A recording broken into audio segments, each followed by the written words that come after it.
두산그룹 주주님들 반갑습니다. 7월 31일 날 박해 분할에 대한 반대 의사 권리 일정이 시작되었는데요. 현 주가가 주식 매수 청구 가격 대비 낮은 상황이므로 반대 의사 표명 및 주식 매수 청구권을 시행하지 않을 이유가 없기 때문에 신청하신 분들이 많이 있으실 겁니다. 9월 23일에는 취소도 가능하지만 일단 지금은 상황을 지켜보면 그럴 취소할 이유는 없겠죠. 지금 현재 개편 이슈로 어지러운 상황 속에서 악재도 악재지만 이번 재편이 성공하는 것은 지금 현재로서는 두산에너빌리티의 주가를 바라볼 수밖에 없기 때문에 두산에너빌리티 정보들을 가져왔습니다. 유익한 시간이었으면 좋겠고 영상 시작하기 전에 구독과 좋아요 한 번씩 부탁드리겠습니다. 자, 기사 제목을 보면 두산에너빌리티, 친환경, 고효율, 무탄소 기술로 만드는 지속가능 사회. 지금 두산에너빌리티가 친환경 에너지 선도기업이란 목표를 달성하기 위해 기술 고도화와 원전산업 경쟁력 강화에 힘쓰고 있다고 합니다. 여기 보면 SMR 제작 역량 고도화, 수소터빈 개발이라고 되어 있는데요. 이게 무슨 말이냐면 차세대 원전 기술인 소형 모듈 원전, 즉 SMR을 제작 역량을 고도화하고 효율 무탄소 발전 기술로 제작한 수소터빈도 차질 없는 개발을 이어가는 중이라고 하는데요. 여기 남부발전은 2021년 신인천 빗드림 본부의 단일단지 기준 세계 최대 규모의 수소연료전지 발전단지를 조성했는데요. 당시 이승우 사장이 2030년까지 수소 분야에 2조 7천억을 투자하겠다. 수소 경제에 확실히 하겠다. 이렇게 말합니다. 그리고 이 사업을 국내외 기업들과 수소 사업 협력을 지속적으로 추진하고 있는 거죠. 최근 두산에너빌리티도 같이 사업 추진을 위해 업무 협약을 체결했대요. 그래서 지금 미국에서도 이렇게 말해요. 보여드리면 미국 에너지 산업에 종사하고 있는 한 관계자가 이런 말을 했어요. 한국 기업들의 미국 전탄소 에너지 분야에 대한 투자가 더욱 확대돼야 하고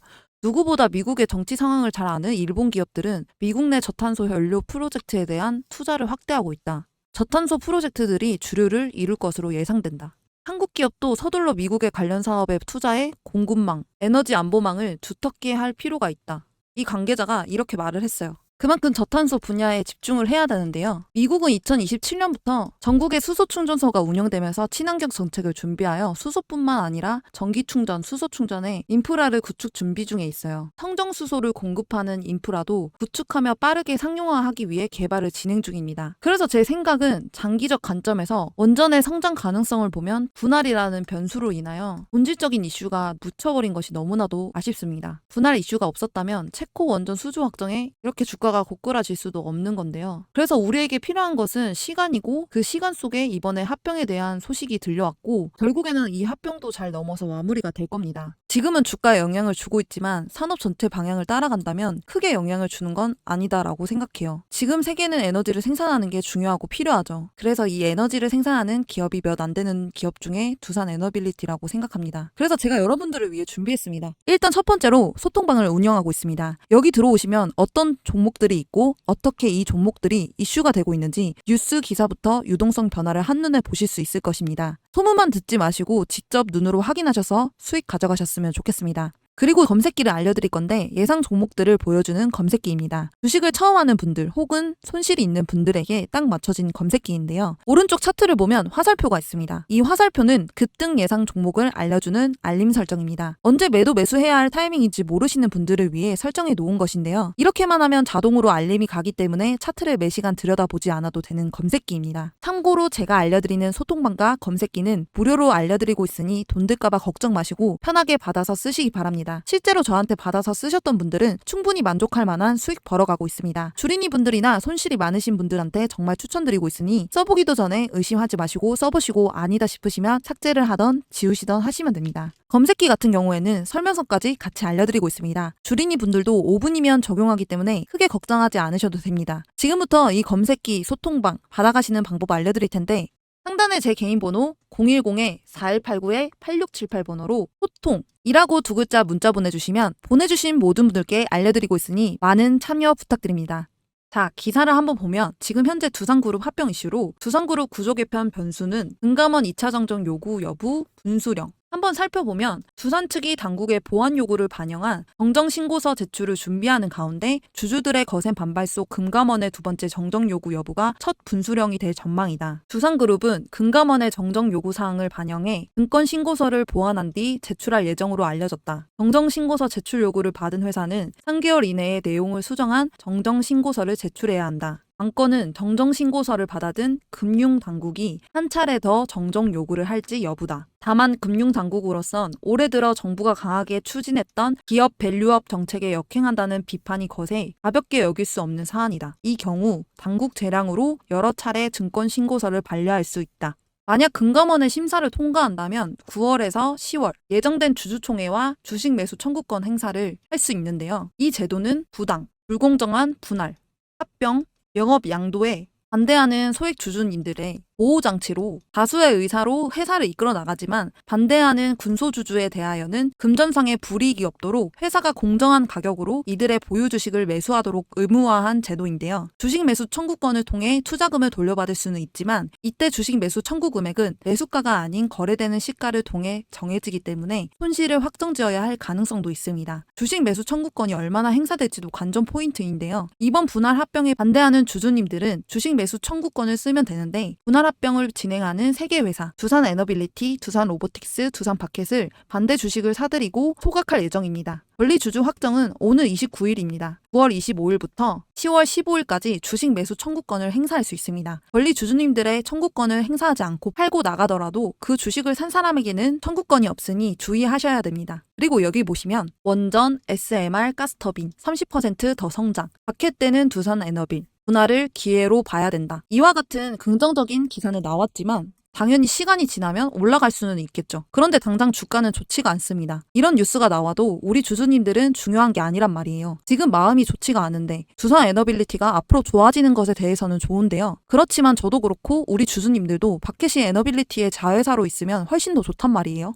거기다가 두산그룹 사업 구조 개편 발표 후 시총 4조 원 이상이 증발이 됐단 말이에요. 지금 두산그룹들이 죄다 하락을 하고 있어요. 이런 냉담한 반응인데도 계속해서 합병은 갈 거라고 하고 있죠. 그러는 속에서 추가로 악재가 나와줬어요. 두산 바켓 합병 악재에 배임까지 터졌어요. 바켓에서 배임이 발생하면서 또 악재가 터졌어요. 내부 감사 중 적발이 되었고 전직 임원 1명, 현직 임원 4명 연루되었다고 하는데요. 이 사람들이 어떻게 했냐면 특정 업체에 일감을 몰아주고 원자재를 시가보다 비싸게 구매하는 방식의 배임을 저지른 것으로 알려졌어요. 현직 임원들은 해임이 되었지만 이미 퇴직한 임원에 대해서도 조치 방안을 검토 중에 있다고 해요. 지금 금액은 수십억 원이 수준이고 감사가 계속 진행되는 만큼 적발한 가담 인원과 금액이 더 늘어날 수도 있다고 하는데요. 정말 지금 여론이 좋지 않은 상황에서 발생한 악재예요. 악재.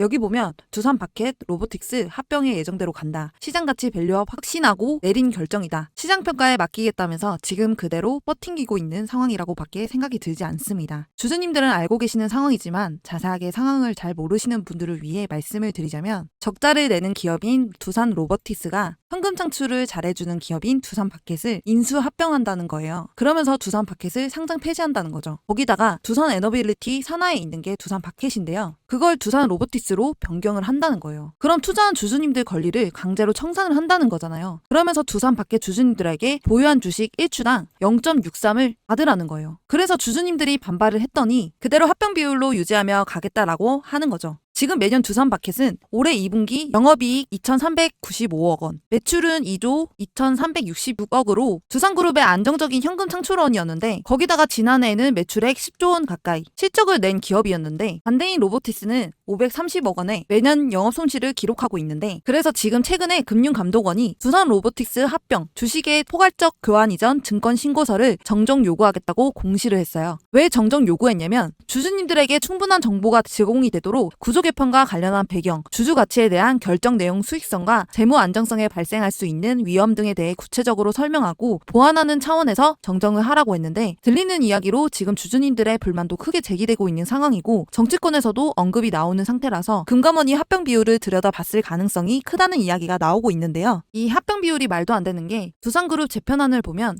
에너빌리티 산하에 있는 바켓을 로보틱스 자회사로 100% 옮겨오는 것인데요. 이 과정에서 분할, 합병, 교환 이렇게 세 절차를 밟게 됩니다. 두산 에너빌리티의 존속회사와 신설회사로 분할되는데 이때 분할 비율이 신설회사가 기존 두산 에너빌리티가 지닌 두산 바켓 지분을 46%를 고스란히 받는 전제하에 0.76대 0.24로 정해지고 두산 로보틱스가 신설회사와 합병이 된다면 두산 로보틱스가 신설회사 주주님들로부터 지분을 넘겨받는 대가로 두산 로보틱스 신주를 발행해 지급해주는 합병 비율이 1대 0.13인 거죠.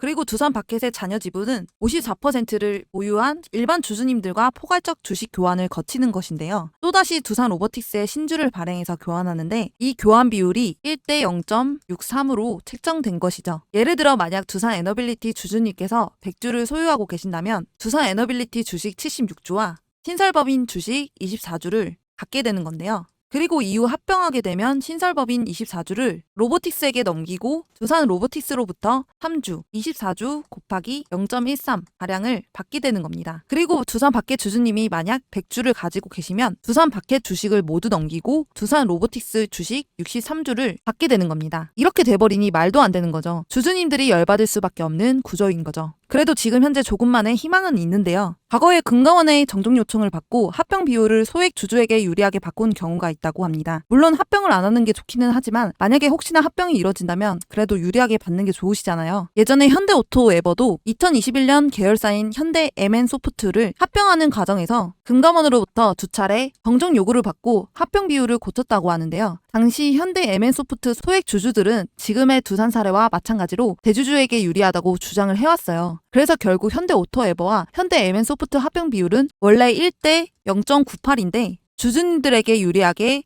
1대 1.002로 소액주주에게 유리한 쪽으로 바꿔줬다고 하는데요. 하지만 이렇게 만약 유리하게 작용을 한다고 해도 좋은 건 두산 에너빌리티 주주님들 뿐이에요. 당연히 두산 에너빌리티 주주님들이 좋은 쪽으로 가면 좋죠. 하지만 두산 밖의 주주님들은 이렇게 유리한 비율이 작용이 안 돼서 아쉽다는 것이죠. 왜 그러냐면 두산 밖의 주주님들의 경우 평균 주가, 산출 기간을 바꾸거나 지금의 기준을 바꾸지 않는 한 교환 비율이 바뀔 수 없기 때문이에요. 정말 주주님들에게 좋은 쪽은 과거의 현대차그룹의 현대모비스와 현대글로비스도 지금의 두산그룹처럼 합병을 뼈대로 하는 지배구조 재편안을 발표했다가 주주님들은 물론 글로벌 자문사 등의 반대로 여론을 얻는 데 실패하면서 결국 지배구조 재편안을 철회했어요. 조금의 희망으로 두산그룹도 이렇게 계획이 무산되었으면 좋겠는데요. 좋은 쪽으로 흘러갔으면 좋겠습니다. 자, 제가 여러분들한테 이벤트를 하나 준비를 했어요. 무슨 이벤트냐? 바로 구독자 퀴즈 이벤트예요. 제가 한번 문제를 내볼게요. 2차 전지 관련주에 영향을 주는 미국 시장 전기차 대장주는 1번 록히드 마틴, 2번 테슬라, 3번 엔비디아, 4번 애플. 그래서 정답을 아시는 분은 아래 번호로 정답만 숫자로 적어서 보내주시면 됩니다. 그래서 정답을 맞추신 모든 분들께는 2차 전지, AI, 로봇 관련주 정보 자료집 플러스 8월에 히든 종목해서 같이 보내드릴 건데요. 밑에 보시면 정답을 맞추신 분들께 위의 종목 전부 보내드리도록 하겠습니다.